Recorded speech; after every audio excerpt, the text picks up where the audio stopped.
rather bleak day, I must say, but hopefully it's not so bleak here.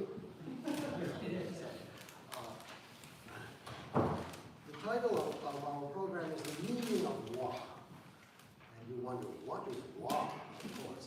And it is a very special Japanese word, and it's probably something that my wife Ayako can explain better than I do, but it has to do with the sense of a circle, which implies, and first, inclusion. It implies kind of consideration. It implies harmony and a feeling that humanity as a whole is one and not sort of separate things like this. So that's what it is. And this program today, some kind of potpourri of perhaps different things which we will focus on in time with this event. But the basic theme is we have composers first who made journeys, most often to the United States for various reasons, having to do with escaping from tyranny, etc., etc. And also how these composers took what we could say was sort of popular or folk music and made it something very personal. And I think that's also the essence of classical music. That you have something which is in the background, and you take it, and then you sculpt something which has great originality. Can you hear me actually? Yep. Yes. Oh, I'm so glad. I don't know if I can hear myself.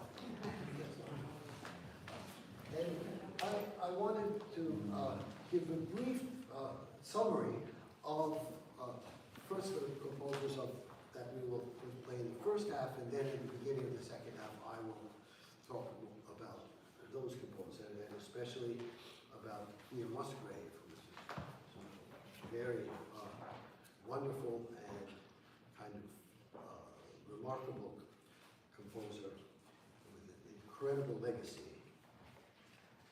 So, now I'd start with Florence Price, though, who was kind of an unknown prodigy. She was born in Little Rock, Arkansas, and when she was 4 years old, she gave her first piano performance. And when she was 11, she published her first composition. This way. But she actually became virtually unknown until rather recently. But I'd say a lot of buts. I don't know, I'm not doing so well. Anyway, after graduating high school, she did attend New England Conservatory, where she majored in both organ and piano teaching. And interesting, to get into the school, she claimed that she was Mexican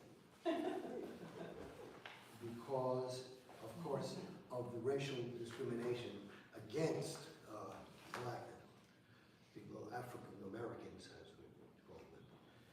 And she listed her hometown as Pueblo, Mexico. And of course, no one at the New England Conservatory knew the difference.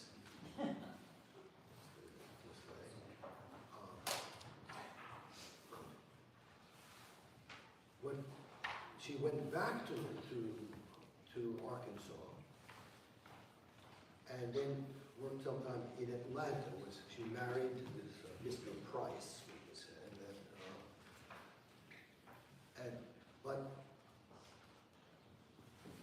because of great racial discrimination, like so many people of she moved north to Chicago and actually became a very important member of the musical society in Chicago.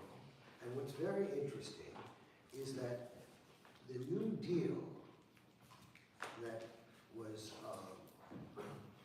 actually initiated by Harry Hopkins, really, who was the assistant of Franklin Delano Roosevelt. And that actually allowed the formation of orchestras, for instance, the Wincenc Symphony Orchestra of Chicago.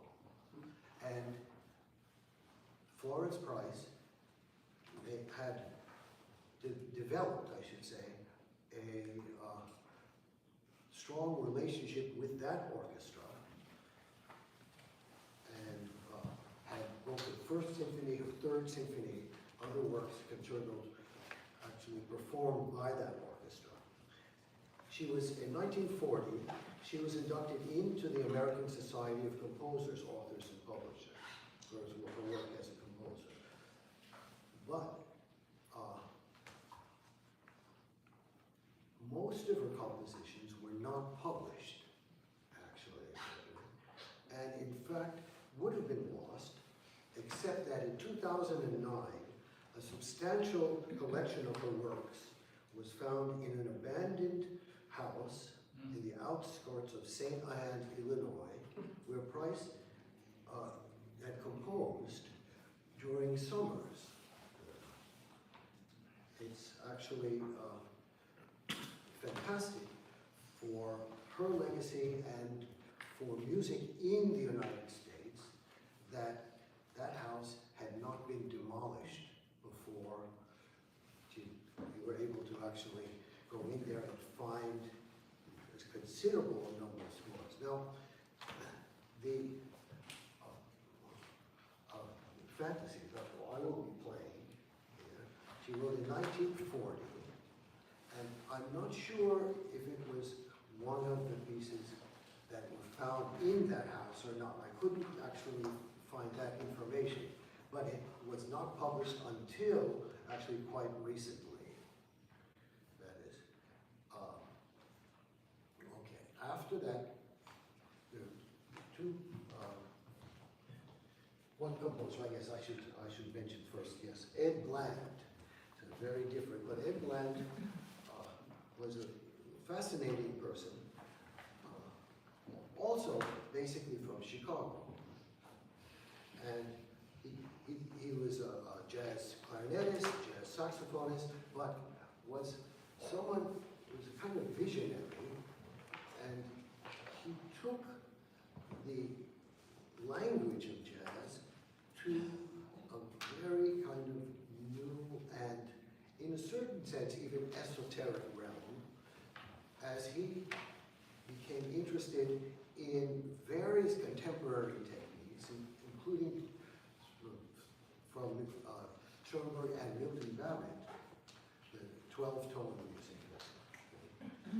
And also, he incorporated an African rhythm and rhythmic drumming into his music and created something very, very unique.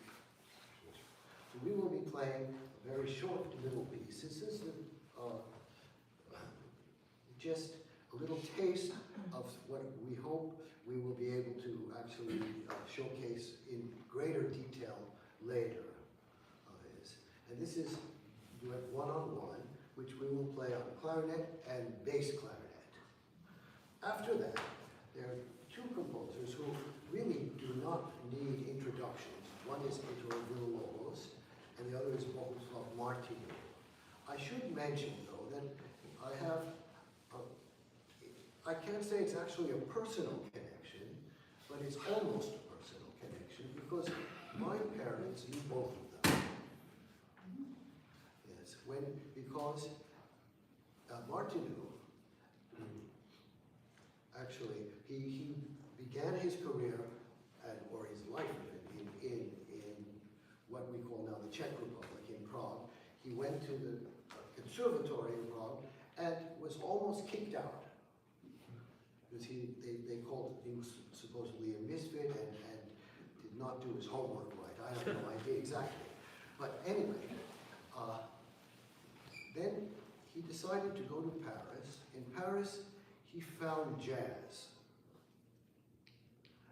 And that inspired him to such a degree that he created a very unique style which took elements of jazz and elements of this Czech folk music and combined them to create something completely new. He did teach right at the end of the Second World War. I should say he had come to the United States because of the Second World War, of course, and the Nazi invasion of France. And in the United States, at the end of the Second World War, he began to teach for a little while at the Mannes School, which now is here, but it was in a different place before. But in any case, so my father actually knew Martinu while he was a teacher at the Mannes School, or at the time it was called the Mannes College. Now, Ettore Villa-Lobos was also someone who needs no introduction. It's a very remarkable composer who was very much self-taught. He did go in the 20s to France, to Paris, and there he was known more for hosting big parties rather than for studying composition particularly. But while he was in Paris, he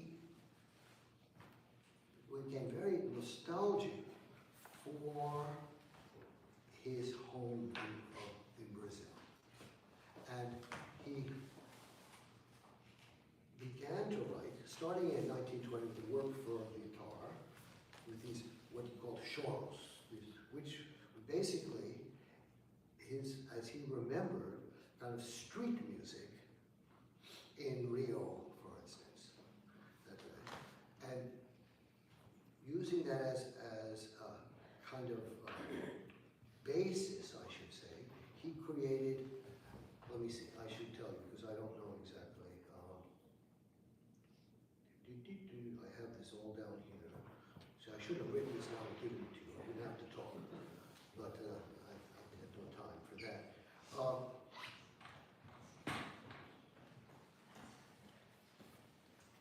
There are about 15 pieces in the choros. The little duet we will play, the second choros we wrote in 1922, and it's the work very compressed, but has very clear sense of, we could say, what was this street music in Rio de Janeiro. And I must say also that I believe that my father probably premiered the work in the United States. So that is the personal connection I have for both of these. And I think that I said enough, and it's time to play.